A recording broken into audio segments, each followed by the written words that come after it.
Bom, boa tarde a todos. Eu queria inicialmente agradecer ao convite da SPBC, da Secretaria de Ciência e Tecnologia. Eu vou, no primeiro momento, fazer uma reflexão sobre por que se impõe a cooperação em termos do conhecimento científico. Em segundo lugar, eu vou tentar discorrer sobre algumas das dificuldades para essa cooperação. Em terceiro lugar, algumas experiências no Brasil e na América Latina que nos estimulam a essa cooperação no âmbito latino-americano. Em primeiro lugar, vários autores, nos últimos 30 anos, têm insistido sobre uma mudança no padrão de trabalho científico em todas as áreas do conhecimento, uma mudança que, evidentemente, se aproveita das inovações nas chamadas novas ciências, seja a biologia molecular, seja a física quântica, seja avanços em microeletrônica ou na própria pesquisa em física, os novos parâmetros. Em suma, aquilo que os epistemólogos chamam de uma revolução científica, de algum modo, ela se acirrou nos últimos 30 anos, que nós, na sociologia, temos chamado de século XXI, ou era da mundialização das conflitualidades, a partir dos anos 90 do século passado. É muito interessante que, exatamente nos anos 90, a ONU e a Unesco definiram como o momento de grandes reflexões sobre as grandes questões do nosso tempo. A começar em 92, a ECO 92, depois, em 93, em Viena, a segunda Declaração Mundial dos Direitos, a segunda Reunião Mundial sobre Direitos Humanos, em seguida, em Beijing, em 95, a primeira Conferência Internacional sobre a Mulher, logo em seguida, em Istambul, 96, Habitat, e depois sucederam-se também Desenvolvimento Social, Copenhague. Então, foi um momento muito interessante, de alta fertilidade do pensamento mundial e de encontros, e não é por outra que essa cidade teve a honra de sediar, desde 2001, o Fórum Social Mundial, onde realmente toda uma série de atores sociais de mais de uma centena de países convergiram, e várias entidades, inclusive a Unesco, mais de uma vez esteve presente no Fórum Social Mundial. Então, o que isso significa? Em primeiro lugar, significa um pouco o conceito de complexidade, que várias ciências têm trabalhado com isso, o Edgar Morin na sociologia, o Maturana do Chile na biologia, evidentemente desde Turing na ciência da computação, a ideia de que aquele paradigma cartesiano no qual todos nós aprendemos, de algum modo se tornava insuficiente para dar conta um pouco dessas novas questões mundiais que o Dr. Ernesto relatava. Ou seja, que não era mais possível pensar num determinismo de qualquer ordem, seja econômico, seja social, ou própria categoria determinista, e tínhamos que trabalhar desde a segunda lei da termodinâmica com o princípio da indeterminação, que nós não podíamos mais nos contentar apenas com a figura mínima do átomo, mas nós queríamos trabalhar agora com elétrons, nêutrons e todas as outras categorias da microvisão do mundo físico. Portanto, que a própria flexibilidade era fundamental para que nós não nos ativéssemos mais a uma noção de estrutura tão forte, desde a linguística, mas também em outras áreas, que nos anos 60 um pouco galvanizou o mundo intelectual. E não é por acaso que nós todos somos tributários um pouco de Gaston Bachelard e outros epistemólogos, ou Thomas Kuhn, ou Feyerabend, ou mesmo outros, no sentido de que nós teríamos que fazer, para conhecer esse mundo, seja natural, seja social, nós precisamos, de algum modo, revolucionar os nossos conceitos. E aí, enquanto que nós trabalhávamos muito na tradição das ciências, com a figura do investigador, muitas vezes acoplada à figura do gênio. Se nós olharmos a iconografia que acompanha Einstein, é um pouco a própria figura imagética do gênio. Evidentemente que nas hard science isso se minorava, porque as pessoas naturalmente trabalhavam em laboratórios, né, e trabalhavam com equipes e já trabalhavam com uma certa hierarquia dentro das equipes. Nas ciências humanas, isso foi muito mais difícil. Eu me lembro, eu era pró-reitor de pesquisa nessa universidade, na gestão do professor Elgio. Em 93, 94, nós ajudamos a organizar o diretório de grupos de pesquisa do CNPq.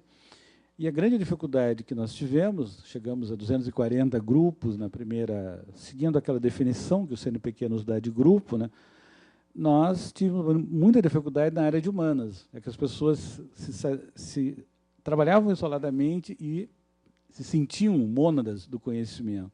E, portanto, mesmo que o grupo, ainda hoje, não tenha mais do que 3 ou 4 professores, 4 ou 5 linhas de pesquisa e um conjunto de estudantes dos vários níveis, em alguns casos, alguns funcionários, sempre a ideia nas ciências humanas era do gênio, né? E ainda hoje, de algum modo, muitas vezes, nas ciências humanas, pelo menos, perpassa essa ideia, né?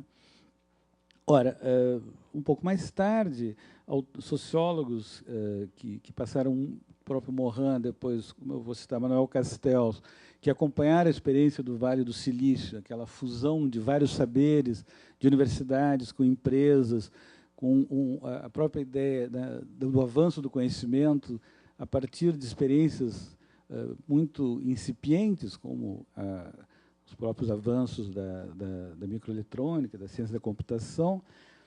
Quando ele escreve uma trilogia que é muito conhecida, sobre a sociedade da informação, ele vai definir o conhecimento não mais como produto de alguém iluminado ou genial, mas sim como produto de uma rede. E isso não foi apenas ele, isso já vinha já desde os anos 80, vários autores, e claro que a rede tinha uma analogia com o trabalho das aranhas, né? Com as teias de aranha. E se nós olharmos uma teia de aranha, de algum modo ela tem a mesma estrutura, mas essa estrutura se manifesta diferentemente. A ciência da computação depois criou o conceito de fractais, que são formas que podem se multiplicar mantendo uma certa estrutura. Então, Manuel Castells vai definir rede como um conjunto de nós interconectados.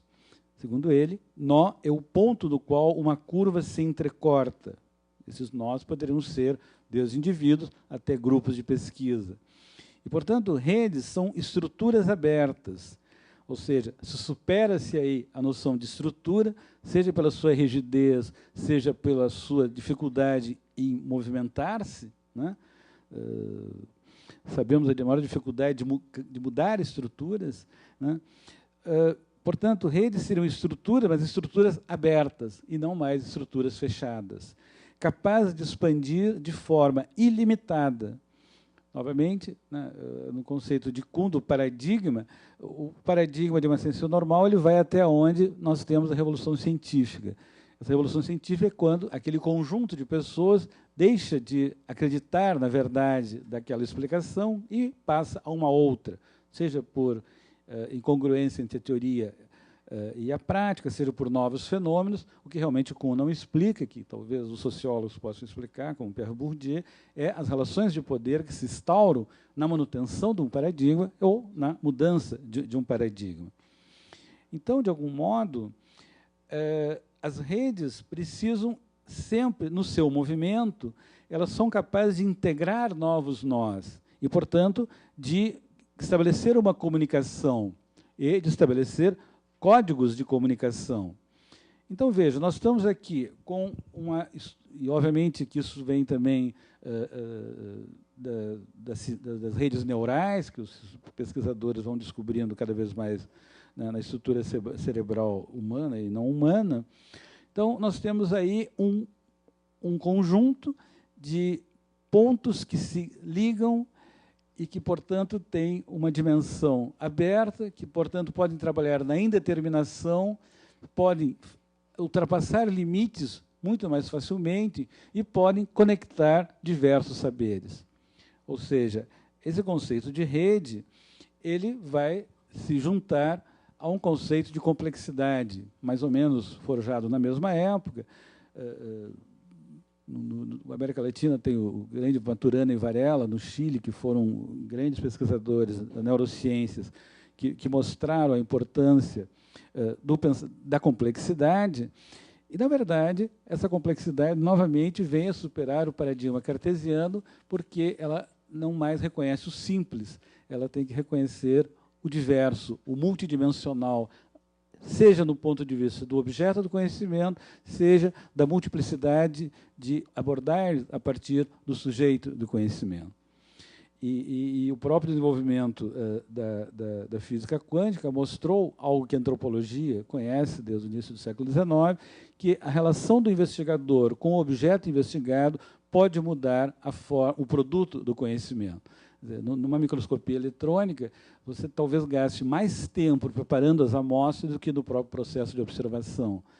Ou, né, nas observações astronômicas, da astronomia, também, muitas vezes, a posição do investigador ou o modo como ele manipula o instrumento ou o próprio instrumento vão a trazer novas visões daquilo que seria uma objetividade. Então, esse conceito de complexidade, supondo o multidimensional, o flexível e um movimento no espaço-tempo, ele, de algum modo, vai produzindo um novo padrão de trabalho científico. E me parece que, se esse padrão já estava mais ou menos forjado nos anos 50, essa nova ideia de complexidade e de redes de conhecimento se avoluma pela própria dificuldade ou impossibilidade da ciência anterior de dar conta das transformações e no mundo físico-natural e no mundo social.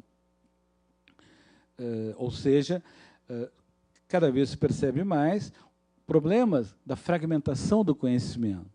Nós somos, diz um autor, uma sociedade celular, não apenas porque portamos celulares, mas porque somos células isoladas, né? Nós vivemos uma hiperespecialização, nós vivemos a angústia do departamento, onde cada um está confinado. Nós vivemos, muitas vezes, o isolamento de grupos de pesquisa, que não se comunicam, né? Muitas vezes na própria cidade, no próprio Estado, para não dizer no mundo.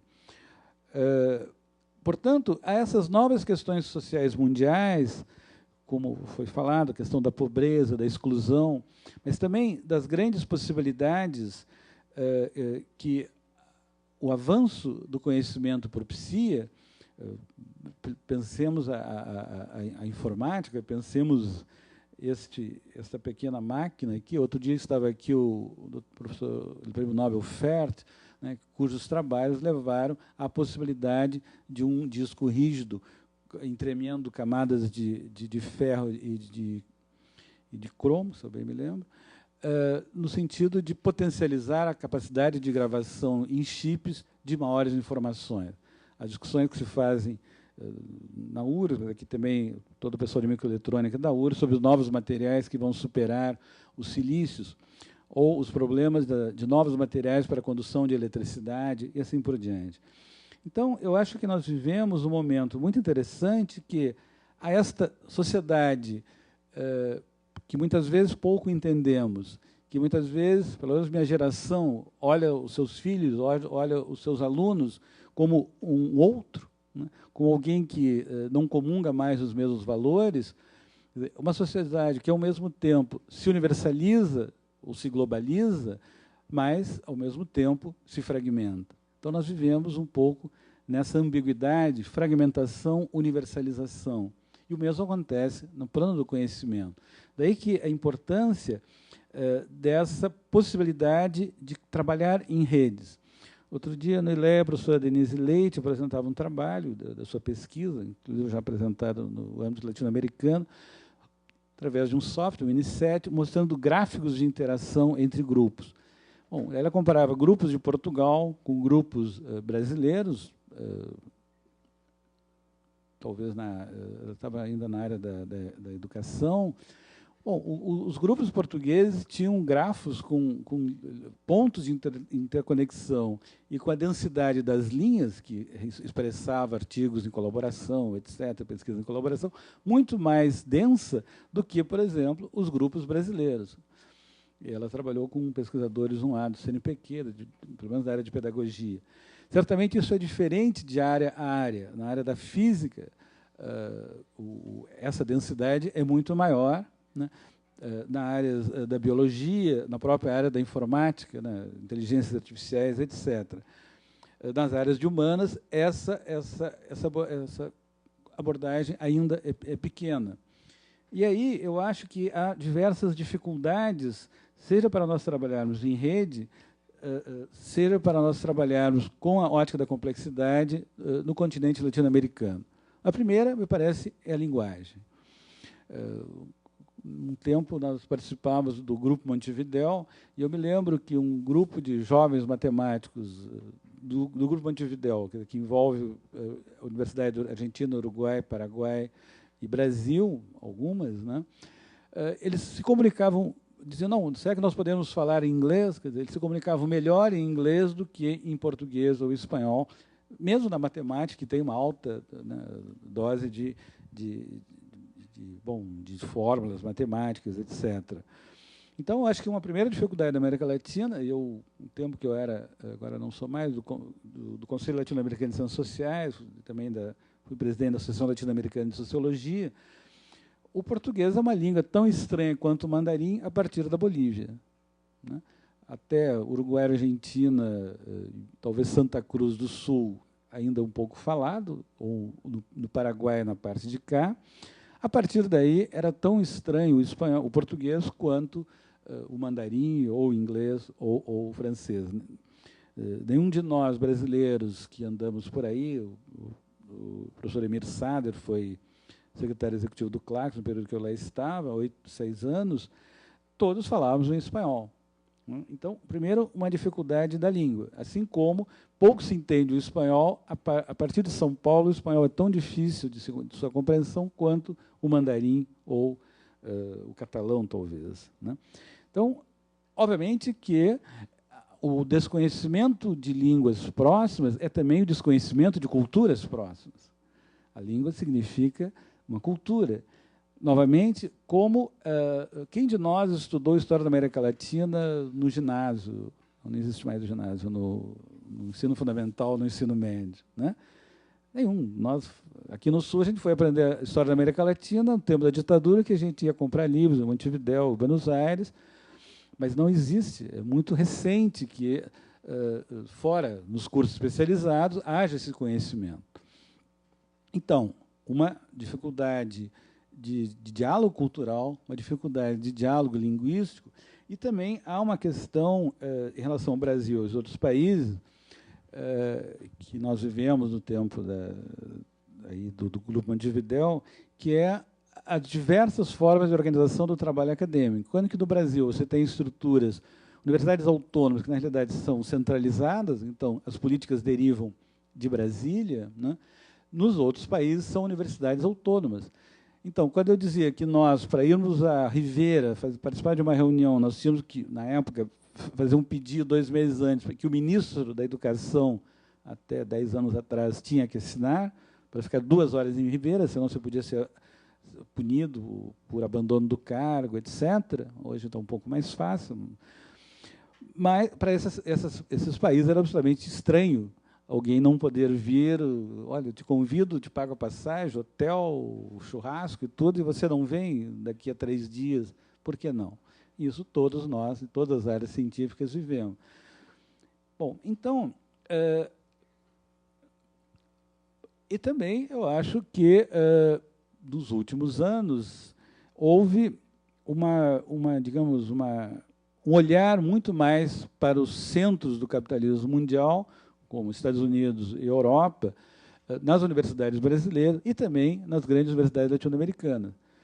Para mim era muito mais fácil alguém da UBA fazer uma reunião ou um convênio com alguém de Paris, Londres ou Cambridge do que fazer com o Rio Grande do Sul, né?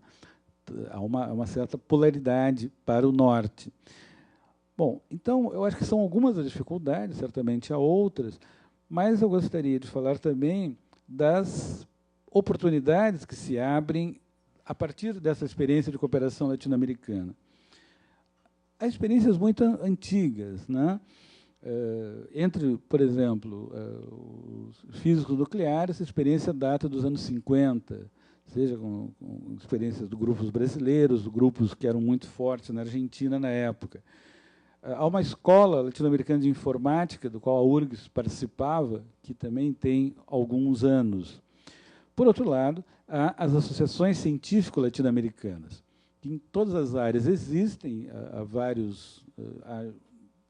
tanto as sociedades científicas nacionais como as sociedades científicas latino-americanas, e elas desempenharam, principalmente nos momentos duros, não só para as ciências sociais, mas para várias áreas científicas das ditaduras latino-americanas, elas serviram de um estuário, seja ajudando a acolher grandes cientistas que tiveram que se exilar, do Brasil, Argentina, Uruguai, Paraguai, Chile, como também propiciando, e aí o México, pelo menos nas ciências sociais, é um papel fundamental, propiciando acolhida, grupos de discussão, congressos, seminários e publicações para toda essa diáspora latino-americana. Por exemplo, o conselho que eu integrei, que integro ainda como pesquisador, o Conselho Latino-Americano de Ciências Sociais, ele data do final de 67, numa iniciativa da Unesco para ajudar. A Unesco já tinha, no caso das ciências sociais, dos anos 50, logo depois da CEPAL, tinha ajudado a formar a CEPAL no Chile e formou também no Brasil um instituto de pesquisa latino-americano que tinha sede no Rio, que publicou uma excelente revista chamada América Latina. Para ter uma ideia, esse instituto, nos governos militares, deixou de receber o subsídio que o governo devia pelos acordos internacionais e depois, por uma disputa trabalhista, tiveram que vender uma bela biblioteca para pagar uma dívida trabalhista qualquer. Foi vendida a biblioteca a peso de papel, isso durante a ditadura.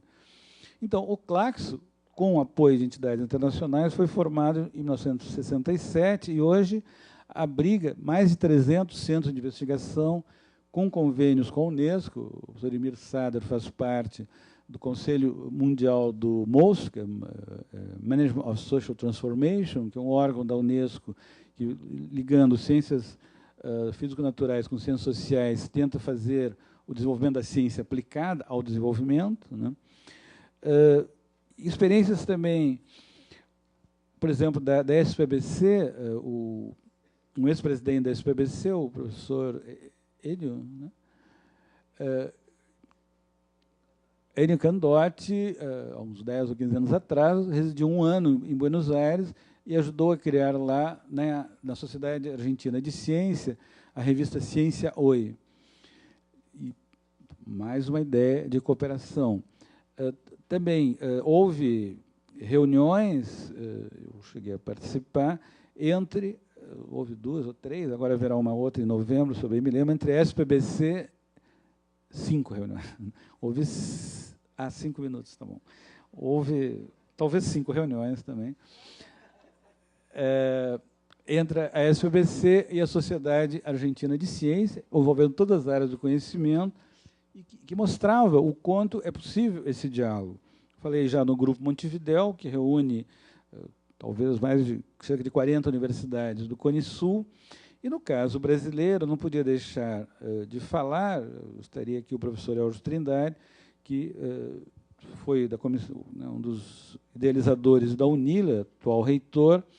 A UNILA, em Foz do Iguaçu, formada no governo Lula, a ideia de uma universidade de integração latino-americana, em que metade dos professores deveriam ser, eu acho que são, hispano-americanos, metade brasileiros, do mesmo modo os estudantes.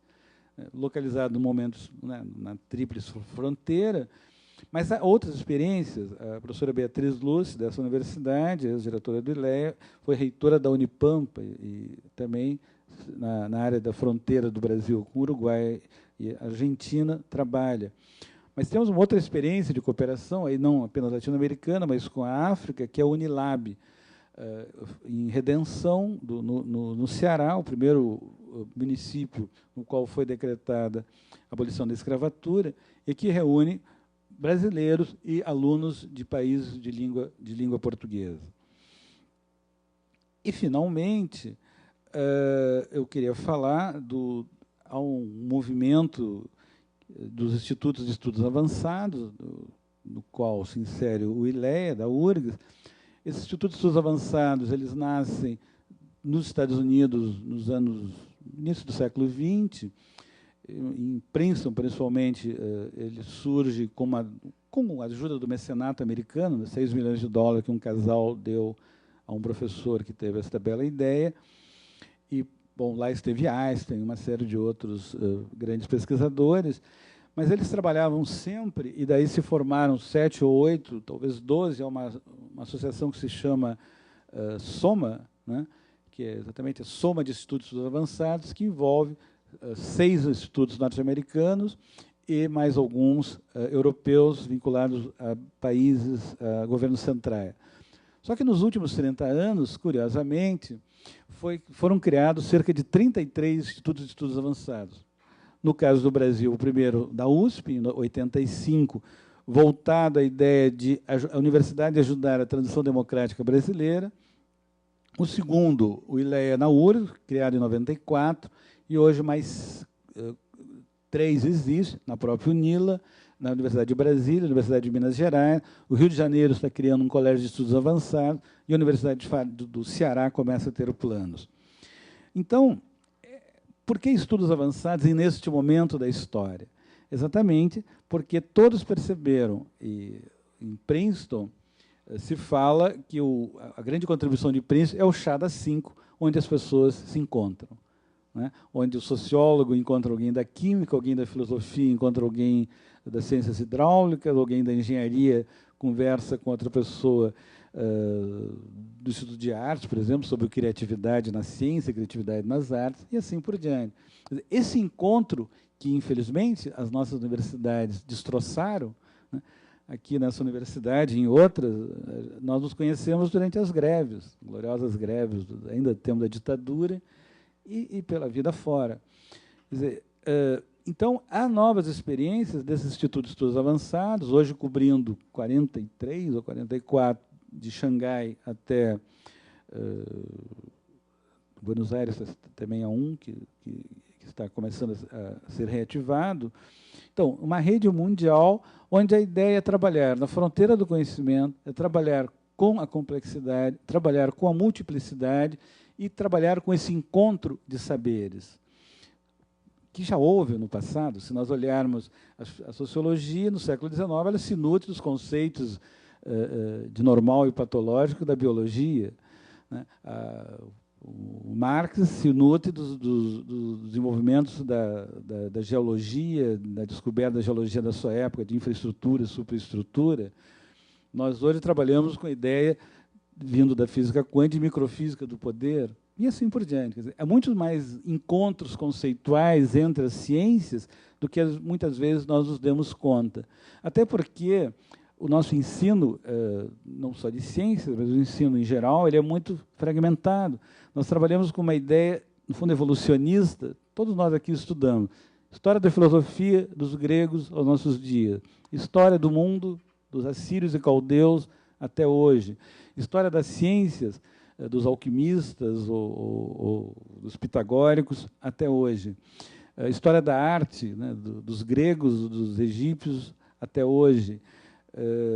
Nós nunca estudamos a história por camadas, né? O que aconteceu no século XVI?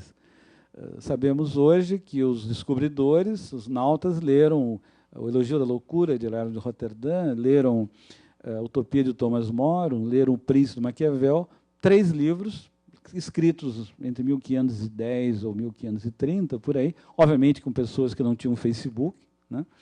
E que, portanto, não se conheciam, mas que eles plasmam a entrada da modernidade, que foi realmente a descoberta da América, foi o início da modernidade, e todos aqueles avanços científicos muitos vindos dos chineses, é verdade, como o astrolábio, as cartas, mas toda a Revolução Copernicana e depois Giordano Bruno e Galileu, há toda uma revolução no século XVI que poderia ser muito melhor entendida por nós e por nossos alunos, se nós entendêssemos, fizéssemos essa discussão por camadas e não desse modo evolutivo que, no fundo, leva a uma fragmentação. Em suma, para concluir, o grande Marx dizia que o pior artesão era melhor do que a pior abelha, porque ele tinha um projeto de trabalho ao fazê-lo.